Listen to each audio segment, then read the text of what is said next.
cikin wannan wajibi ne ki san mutuncin kanki da kanki, ki zama kina da mutunci. Siffa ce ta mace ta gari. Na je wata makaranta kwanan nan a farkon Ramadan, su na fara malakta. Secondary school ce, science secondary school na je. Masha Allah, makaranta akwai yawa. Sai na je ina bayanai akan abin da ya shafi mata da azumi. Bayan na gama sai nake faɗin kunya da mutunci ɗin. Sai malamin makarantar ya karɓa ya ce, wallahi malama, shekara ta 20 da kaza a makaranta.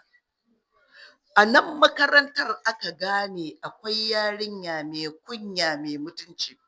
Duk irin sakarcin da yara suke na secondary ita tana gefe. A hannunta in ba lazimi take ba karatun Qur'ani.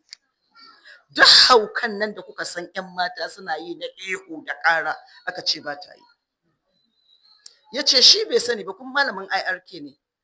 Ya ce sai ya dinka bi a hankali sai ya gano ta. In an fito an tashi daga makaranta, ita ba za ta fita ba, sai ta koma gefe.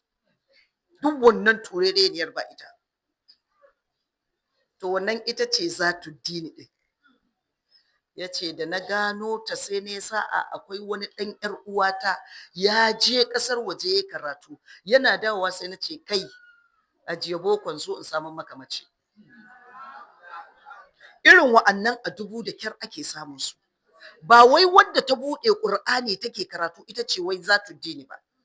Ba wadda ta buɗe da la'ilu take zazzaga, a'a, tana da kunya, tana da jan mutunci. Su ake nema. Mai kunya ita ta san waye mijinta da kuma wahalar da yake sha a kanta. Mai kunya ita ta san waye iyayen mijinta, kuma ya za ta taimaki mijin ya dace da yardar Allah. Tunda inda za ku gane shi miji, ke mata miji za ki bi ki samu aljanna. Haka ne? Haka ne kun yadda? Shi kuma namijin wa zai bi ya samu aljanna?